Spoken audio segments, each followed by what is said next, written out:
హైదరాబాద్లోనే అత్యంత ఖరీదైన వాణిజ్య నివాస ప్రాంతంగా ఎదుగుతున్నటువంటి కోకాపేట తర్వాత బిగ్గెస్ట్ డెస్టినేషన్గా ఇప్పుడు కొల్లూరు మారబోతోంది అనేటువంటి వార్తలు వస్తూ ఉన్నాయి. కొల్లూరులో ఇప్పుడు రియల్ ఎస్టేట్ పరిస్థితి ఎలా ఉందనేది మనం పూర్తి స్థాయిలో విశ్లేషణ చేసుకుందాం. ప్రస్తుతం మనతో పాటున్నారు రియల్ ఎస్టేట్ రంగంలో సుదీర్ఘమైనటువంటి అనుభవం కలిగినటువంటి ప్రముఖ రియల్ ఎస్టేట్ ఎక్స్పర్ట్ కృష్ణకుమారి గారు. వారితో మాట్లాడదాం. మేడం నమస్తే. మేడం నమస్తే. కోకాపేట తర్వాత ఎక్కువగా కొల్లూరులోనే ఇప్పుడు అభివృద్ధి జరుగుతుంది రియల్ ఎస్టేట్ రంగంలో అనేటువంటి వార్తలు వస్తూ ఉన్నాయి. ఏంటి మేడం కొల్లూరులో ప్రస్తుతం అసలు రియల్ ఎస్టేట్ మార్కెట్ ఎలా ఉంది? కొల్లూరులో చాలా చాలా బాగుంది మార్కెట్. అంటే దాదాపు ఈ మధ్య కాలంలోనే 10 నుంచి 15% రేట్లు కూడా పెరిగినాయి. ఓకే. పైగా రియల్ ఎస్టేట్ చాలా స్తబ్దుగా ఉందని చాలామంది మాట్లాడుతున్నారు కదా. మామూలుగా ఇవాళ 2 ఏరియాల్లోనే ఇవాళ మార్కెట్ అంతా నడుస్తుంది. ఒకటి ఫ్యూచర్ సిటీ, ఓకే, ఇంకొకటి వెస్ట్ హైదరాబాదు. ఈ వెస్ట్ హైదరాబాద్ ఏ రోజు ఆగల అసలు, అది అలాగే కొనసాగుతూ ఉంది. ఇప్పుడు ఫ్యూచర్ సిటీ ఒకటి మళ్ళీ వచ్చింది. ఓకే. సరే, ఇప్పుడు మనం ఈ వెస్ట్ హైదరాబాద్ కింద చూస్తే కనుక మనకు అర్థమయ్యేది ఏంటంటే, ఒకప్పుడు గచ్చిబౌలి గురించి గొప్పగా చెప్పుకున్నారు. గచ్చిబౌలి అయిపోయిన తర్వాత కోకాపేట అన్నారు. ఇప్పుడు కోకాపేట అయిపోయింది. కోకాపేట తర్వాత కొల్లూరు అయిపోయింది. ఇది ఎలా ఉంటుందంటే, ఈ గచ్చిబౌలి, కోకాపేట, కొల్లూరు ఇది ఒక ట్రయాంగిల్ బిట్ లాగా ఉంటుంది. ఓకే. బర్ముడా ట్రయాంగిల్ లాగా. ఓకే. అంటే ఈ కుదరటం కూడా అట్లా కుదిరిని. నియోపోలిస్, అదే నియోపోలిస్ అన్న కోకాపేట అన్న ఒకటే. కోకాపేటలోనే ఉంది నియోపోలిస్. అంటే గచ్చిబౌలి దగ్గర నుంచి ఒక గీత ఇట్లా నియోపోలిస్ గీస్తే మళ్ళీ అక్కడి నుంచి ఒక గీత కొల్లూరుకి వెళ్ళిపోద్ది. మళ్ళీ కొల్లూరు దగ్గర నుంచి గచ్చిబౌలికి గీత. ఓకే. ట్రయాంగిల్ షేప్ అనమాట. ఈ ట్రయాంగిల్ షేప్ మధ్యలో ఏముంది అని మనం చూసుకుంటే గనక, ఇప్పుడున్న ఫైనాన్షియల్ డిస్ట్రిక్ట్ కావచ్చు, అమెరికన్ కాన్సులేట్ కావచ్చు, గౌల్దొడ్డి కావచ్చు, అలాగే వట్నాగులపల్లి కావచ్చు, ఈ ప్రాంతాలన్నీ ఉన్నాయి.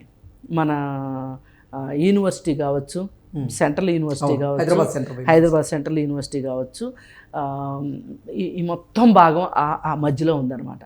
ఆ మధ్యలో ఉన్న తర్వాత మనకి కొల్లూరు నుంచి స్ట్రైట్గా గచ్చిబౌలికి రావచ్చు. అలాగే కొల్లూరు నుంచి ఔటర్ రింగ్ రోడ్, సర్వీస్ రోడ్లో నుంచి నియోపోలిస్కి వెళ్ళొచ్చు. మళ్ళీ అలాగే గచ్చిబౌలికి రావచ్చు. ఈ మధ్యలో బోలెడు సాఫ్ట్వేర్ కంపెనీలు ఉన్నాయి. ఇప్పుడు ఏమైపోయిందంటే, ఒకప్పుడు గచ్చిబౌలిలో ఓవర్ క్రౌడెడ్ అవుతూ ఉంటే గచ్చిబౌలి నుంచి నెమ్మదిగా ఫైనాన్షియల్ డిస్ట్రిక్ట్ మీదుగా కోకాపేటకి వెళ్ళింది డెవలప్మెంట్. కోకాపేటలో కూడా ఇవాళ మొత్తం హై రైజ్ బిల్డింగ్సా, ఆఫీస్ బిల్డింగ్సా, లేకపోతే ఏమంటారు విల్లాసా, మొత్తం అయిపోయింది. అయిపోయిన తర్వాత ఇక అక్కడ ఒక 500 ఎకరాలు గవర్నమెంట్ ల్యాండ్ మిగిలింది. ఆ 500 ఎకరాలు గవర్నమెంట్ ల్యాండ్ కూడా ఆక్షన్లో అమ్మేసేశారు. అమ్మేసేస్తే అదే నియోపోలిస్ ఇప్పుడు. అదే అంతకుముందు కూడా ఇట్లాగే ఆక్షన్ పెట్టి అమ్ముతూ ఉన్నారు. సరే, అవన్నీ అయిపోయినాయి, కట్టేసేసారు. గోల్డెన్ మైల్ అని చెప్పి ఒకప్పుడు ఆక్షన్ చేస్తే ఆ రేటే చాలా పెద్ద రేట్ అనుకునేవాళ్ళం గోల్డెన్ మైల్. ఇప్పుడు నియోపోలిస్. ఈ నియోపోలిస్కి ఇంకా అవతల సైడ్ ఉన్నది ఏంటి, గండిపేట. గండిపేట నుంచి కొంత దూరం వెళ్ళే వరకు 111 జీవో. ఆ 111 జీవో అయిపోయిన తర్వాత మనకి మోకిలా వస్తుంది. మోకిలా మళ్ళీ రెసిడెన్షియల్ ఏరియా. ఈ రెసిడెన్షియల్ ఏరియా దాటిన తర్వాత కొంచెం మళ్ళీ 111 జీవో ఉంటుంది. ఆ తర్వాత శంకరపల్లి. ఓకే. ఇప్పుడు శంకరపల్లి నుంచి మళ్ళీ ఒక రోడ్డు డైరెక్ట్గా 6 lanes రోడ్డు కొల్లూరుకు ఉంది. ఓకే.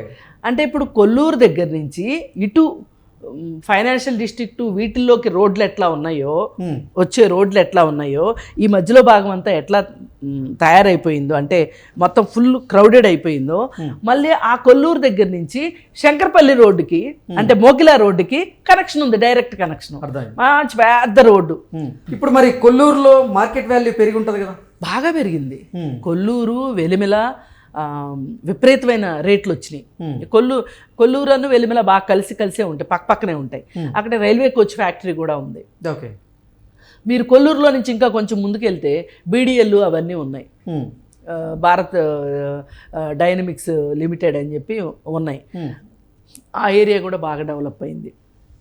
అంటే ఈ సర్వీస్ రోడ్ రావటం వల్ల, అంటే అవుటర్ రింగ్ రోడ్ రావటం వల్ల మనకేమైందంటే సర్వీస్ రోడ్లోంచి వచ్చే వాళ్ళు సర్వీస్ రోడ్లో వస్తారు, లేదు అవుటర్ రింగ్ రోడ్ ఎక్కి వచ్చేయాలి అనుకుంటే అవుటర్ రింగ్ రోడ్లో వచ్చేస్తారు.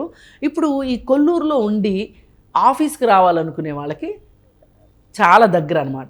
ఓకే మేడం, కోకాపేట సామాన్యులకి అది ఆ మార్కెట్ ధర చూసుకున్నట్లయితే దూరంగా ఉంది. ఇప్పుడు కొల్లూరు అయినా సరే సామాన్యులకు దగ్గరగా ఉందా మా ప్రైస్ విషయంలో? అంటే ఇప్పుడు కోకాపేటలో ఎక్కువ ఆఫీసులు వచ్చినాయి, అలాగే ఇప్పుడు నియోపోలిస్లో కూడా ఎక్కువ ఆఫీసులు, తక్కువ రెసిడెన్షియల్. అవును. అయితే ఆ రెసిడెన్షియల్ కూడా ఇప్పుడు అక్కడ కొన్న రేట్లు పెట్టి చూస్తే కనుక చాలా ఎక్కువే అవుతుంది, ఓకే, రేట్ ఎక్కువే పడుతుంది. అందుకని ఏం చేశారు అంటే ఇప్పుడు ఈ కొల్లూరు అనేది ఉంది కదా, ఇది పూర్తిగా రెసిడెన్షియల్ ఏరియా. ఈ రెసిడెన్షియల్గా హైరైజ్ బిల్డింగ్స్ వస్తున్నాయి, మామూలు విల్లాస్ వస్తున్నాయి, అలాగే మీడియం 5 floors బిల్డింగ్స్ కూడా బాగానే వస్తున్నాయి, స్టాండ్ అలోన్ అపార్ట్మెంట్స్ కూడా బాగా వస్తున్నాయి. వీటిని మించి అసలు విల్లా ప్రాజెక్ట్స్ బాగా వస్తున్నాయి. అక్కడ నిన్న మొన్నటిదాకా 2 సంవత్సరాల క్రితం వరకు 4,000 ఉంది ఎస్ఎఫ్టీ. ఇప్పుడు ఈ 2 సంవత్సరాల్లో 6,000, అంటే 6,000 నేను చాలా మినిమం చెప్తున్నా, 8,000 నుంచి 10,000 అయింది ఎస్ఎఫ్టీ కాస్ట్. ఇది సామాన్యుడికి ఏమీ అందొచ్చే ప్రాజెక్ట్ ఏం కాదు. కాకపోతే ఇప్పుడు ఈ 10,000 అనేది 15,000 అయిపోయింది ఇక్కడ స్క్వేర్ ఫీటు. అలాంటి వాళ్ళు ఏం చేయాలి మరి? ఇంకా కొంచెం అవతలకి వెళ్ళాల్సిందే. ఇప్పుడు హై రైజ్లో అంత డబ్బులు పెట్టి కొనగలిగిన వాళ్ళు హై రైజ్లో కొనుక్కుంటారు, లేదు అనుకుంటే స్టాండ్ అలోన్ అపార్ట్మెంట్స్లో అయితే 6,000కు దొరుకుతుంది. ఒక 2,000 డిఫరెన్స్ అయితే ఉంటుంది, ఏది స్టాండ్ అలోన్కి హై రైజ్ అపార్ట్మెంట్స్కి. ఎవరు బడ్జెట్లో కావాలనుకుంటే ఆ బడ్జెట్లో తీసుకుంటారు. అయితే అక్కడ ఇంటర్నేషనల్ స్కూల్స్ కూడా ఉన్నాయి. బిర్లా ఓపెన్ మైండ్స్ స్కూల్ అని, అలాగే గాడియం స్కూల్ అని, ఇట్లా ఇంకా కొన్ని స్కూల్స్ వస్తున్నాయి. మళ్ళీ ఇంకొక బ్యూటీ ఏంటంటే ఇక్కడి నుంచి కందికి రోడ్డు ఉంది, ఐఐటి కందికి, అంటే మళ్ళీ బాంబే హైవేకి కనెక్షన్ ఉంది. ఓకే, అంటే ఇవన్నీ ఇంటర్ కనెక్టెడ్. ఒకప్పుడు ఈ కనెక్టివిటీ లేని రోజుల్లో ఇన్ఫ్రాస్ట్రక్చర్ డెవలప్మెంట్ అవ్వకముందు చాలా దూరం అనిపించేది, ల్యాండ్స్కి రేట్లు వచ్చేవి కాదు. కానీ ఇప్పుడు ఈ కనెక్టివిటీ పెరిగిన తర్వాత పైగా మెట్రో రైలు కూడా అక్కడికి ఎక్స్టెండ్ అవుతుంది. ఏంటి, త్రిబుల్ వరకు మెట్రో ఎక్స్టెన్షన్ చేయాలి అనే ఉద్దేశం వచ్చింది కదా. ఈ రేడియల్ రోడ్స్, ఇప్పుడు ఇందాక నేను చెప్పింది 6 lanes రోడ్డు రేడియల్ రోడ్డే, కొల్లూరు నుంచి శంకరపల్లి మోకిలా దగ్గరికి వెళ్ళి కనెక్ట్ అవుతుంది అనమాట. అంటే ఏ రకంగా చూసినా సరే ఇవాళ మనకి బడ్జెట్లో అందుబాటులోకి ఉన్న ఒక కొత్త ఏరియా అంటే కొల్లూరు. ఇప్పుడు అలానే దూరంగానూ లేదు, కొల్లూరు దగ్గరగానూ ఉంది. అంటే ఎప్పుడు కూడా మనిషి వెతుక్కుంటూ ఉంటాడు హ్యాబిటేషన్ కోసం. ఒకప్పుడు షాపింగ్ అంటే, నేను హైదరాబాద్ వచ్చిన కొత్తలో 30 ఏళ్ల క్రితం కోటి అబిడ్సే, కోటికి వెళ్ళాలా, అబిడ్స్కి వెళ్ళాలా, చర్మాస్లో బట్టలు కొంటే చాలా పెద్ద విషయం. ఆ తర్వాత బోల్డ్ మాల్స్ వచ్చేసేసి ఇప్పుడు అబిడ్స్ కోటి అనేది అవుట్డేట్ అయిపోయింది. బషీర్బాగు పంజాగుట్ట దాకా వచ్చేసింది. ఇప్పుడు వాళ్ళ అవి కూడా అవుట్డేట్ అయిపోయి అక్కడి నుంచి పెద్ద పెద్ద గోల్డ్ షాపుల దగ్గర నుంచి బట్టల షాపుల దగ్గర నుంచి అన్ని షాపులు జూబ్లీ హిల్స్ వచ్చేసినాయి. ఇప్పుడు జూబ్లీ హిల్స్ నుంచి మళ్ళీ గచ్చిబౌలి వెళ్ళి, అంటే జూబ్లీ హిల్స్ పెద్ద షాపులు అట్లానే ఉన్నాయి, గచ్చిబౌలి వచ్చినాయి. ఇప్పుడు గచ్చిబౌలి దగ్గర నుంచి ఇప్పుడు కొల్లూరులో పెద్ద పెద్ద షాపింగ్ మాల్స్ వస్తున్నాయి. ఎందుకంటే కొల్లూరులో బాగా హ్యాబిటేషన్ వచ్చేసింది, జనాలు ఉన్నారు. ఇప్పుడు వీళ్ళు ట్రాఫిక్లో పడి ఏమైనా కొనుక్కోవాలి అనుకుంటే అందరూ ఆన్లైనే కొనుక్కోరు కదా. ఆ కొల్లూరు నుంచి గచ్చిబౌలి దాకా రావాలంటే ట్రాఫిక్ వేస్ట్, టైం వేస్ట్ అనుకుంటారు. అందుకని చెప్పి అక్కడ ఇప్పుడు పైగా ఇప్పుడు కొత్తగా కోకాపేటలో ఇంకొకటి కూడా వచ్చింది. ఏంటి, అల్లు వాళ్ళది స్టూడియో ఒకటి, అల్లు స్టూడియోస్ సినిమా హాల్ కూడా, చిన్నది సినిమా హాల్ కూడా వచ్చింది.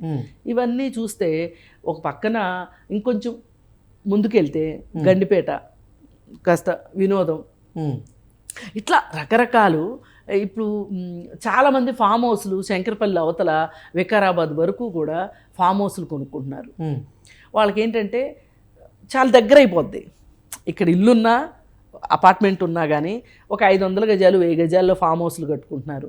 వీకెండ్స్ వెళ్ళటం రావటం కూడా చాలా దగ్గర అయిపోతుంది. ఇలా ఏ రకంగా చూసినా సరే కొల్లూరు ఒక మంచి జంక్షన్ అయింది ఇప్పుడు. అందువల్ల ఇప్పుడు ఎవరైనా సరే కోకాపేటలో కొనుక్కోలేకపోయాము అనుకున్న వాళ్ళు ఎవరైనా సరే నిరాశ చెందకుండా చక్కగా కొల్లూరులో కొనుక్కోవచ్చు. ఓకే. మీకు రెంట్ బాగా వస్తుంది. ఒకవేళ ఎవరైనా ఇన్వెస్ట్మెంట్ పర్పస్కి ఒక అపార్ట్మెంట్ కొనుక్కున్నా కానీ రెంట్ బాగా వస్తుంది. ఇది కూడా గుర్తుపెట్టుకోవాలి. ఇప్పుడు మనం అపార్ట్మెంట్ కొన్నాము, రెంట్కి ఎవరు తీసుకోవట్లేదు అనుకోండి, ఏంటి పరిస్థితి? దాంతోపాటుగా అసలు అది బఫర్ జోన్లో ఉందా, ఎఫ్టీఎల్ జోన్లో ఉందా, ఇవన్నీ చూసుకొని కొనుక్కుంటే బెటర్. అంటే అవన్నీ ఇప్పుడు అసలు పర్మిషన్స్ ఇవ్వట్లా. ఇప్పుడు కొత్తగా వచ్చే వాటికి ఈ ప్రాబ్లం లేదు. ఏదైనా పాతదైనా సరే, మీరు ఏదైనా ఒక చెరువు ఉందనుకోండి మీరున్న ఏరియాలో, ఆ చెరువుకి 1 కిలోమీటర్ దూరంగా కొనుక్కోండి. అప్పుడు మీకు ఏ టెన్షన్ ఉండదు. ఎగ్జాక్ట్లీ. ఇప్పుడు మనం ఏం చేస్తామంటే ఓలు తక్కువని ఒకప్పుడు ఎదురు కట్నం ఇచ్చి పెళ్లి చేసుకునేవాళ్ళు. ఓలు తక్కువని గుడ్డామని పెళ్లి చేసుకుంటే కుంట్లన్నీ పగలు కొట్టిందంట. అట్లా మన వాళ్ళు ఏం చేస్తారంటే తక్కువకి వస్తుంది అంటే చాలు, ప్రీ లాంచ్ ఆఫర్లు అంటే చాలు పెట్టేస్తారు, పెట్టేసి మునిగిపోతున్నారు. అందుకని అట్లాంటి వాటి జోలికి ఏటికి వెళ్ళకోకుండా రెరా నెంబర్ వచ్చే వరకు ఆగి రైట్ రాయల్గా కొనుక్కోండి. ఓకే. అంతేగాని మనం ఆ ఏరియాని సజెస్ట్ చేసాము అంటే ఆ ఏరియాలో ఎక్కడో చోటకి వెళ్ళి ఏదో బొక్కబార్లా పడమని కానీ కాదు, చూసుకోండి. రెరా నంబర్ ఉండాలి కంపల్సరీ. లేఅవుట్ ల్యాండ్కైనా, లేఅవుట్కైనా, కన్స్ట్రక్షన్కైనా రెరా నెంబర్ ఉంటేనే, అసలు రెరా నెంబర్ ఉంటేనే అమ్మాలి లెక్క ప్రకారం. సరే వాడేదో మాయ చేయడానికి అమ్మాడు అనుకోండి, మీరు చూసుకోవాలి. ఈ అవేర్నెస్ పెరిగింది. ఒకప్పుడు రియల్ ఎస్టేట్ వాళ్ళు నందంటే నంది, పందంటే పందిలా ఉండేది. ఇప్పుడు ఇట్లా లేదు. కస్టమర్స్ కూడా అవేర్నెస్లో ఉంటున్నారు. కాకపోతే కొంతమంది అత్యాశ పరులు ఏం చేస్తున్నారంటే, అమ్మో ఈ డబ్బులు మన దగ్గర పెట్టుకుంటే ఈ డబ్బులు మనం ఏమైపోతాయో, ఎవరికైనా అప్పిస్తే వస్తాయో రావో, ఎందుకులే మనకు ఒక ఎసెట్ ఉంటుంది కదా అని ఒక ఆశ మనుషుల్ని ఇంత మోసం చేసింది. మనం సాహితీ వీటన్నిటి గురించి మాట్లాడుకున్నాం కదా. అందుకని అట్లాంటి వాటి మాయలో పడకోకుండా మంచి మంచి బ్రాండ్స్ వాళ్ళు, పెద్ద పెద్ద కంపెనీలు వాళ్ళే కడుతున్నారు. అక్కడ అన్ని రకాలుగా జాబ్ చేసుకోవడం, అక్కడ ఉండి జాబ్కి రావచ్చు. అక్కడే స్కూళ్ళు, మళ్ళీ ఇప్పుడు కోకాపేటలో చాలా పెద్ద హాస్పిటల్స్ కూడా వస్తున్నాయి. కోకాపేటలో ఇప్పుడు మొన్నటిదాకా ఫైనాన్షియల్ డిస్ట్రిక్ట్లో ఒకప్పుడు హాస్పిటల్స్ ఉండేవి కాదు. గచ్చిబౌలిలోనే ఉండేవి కాదు. ఇప్పుడు గచ్చిబౌలి వచ్చిన తర్వాత ఏజీ వచ్చింది కదా, ఫైనాన్షియల్ డిస్ట్రిక్ట్లో కూడా హాస్పిటల్స్ ఉన్నాయి. ఇట్లా ఏ రకంగా ఆ రకంగా అక్కడ హాస్పిటల్స్ వస్తున్నాయి, షాపింగ్ మాల్స్ వస్తున్నాయి. అదొక ఊరు అంతే. ఇప్పుడు బాంబేకి నవీ బాంబే ఎట్లాగో అట్లా అనమాట. అందుకని ధైర్యంగా కోకాపేటలో, కొల్లూరులో ఇన్వెస్ట్మెంట్ చేసుకోవచ్చు. Okay madam, thank you so much. Thank you.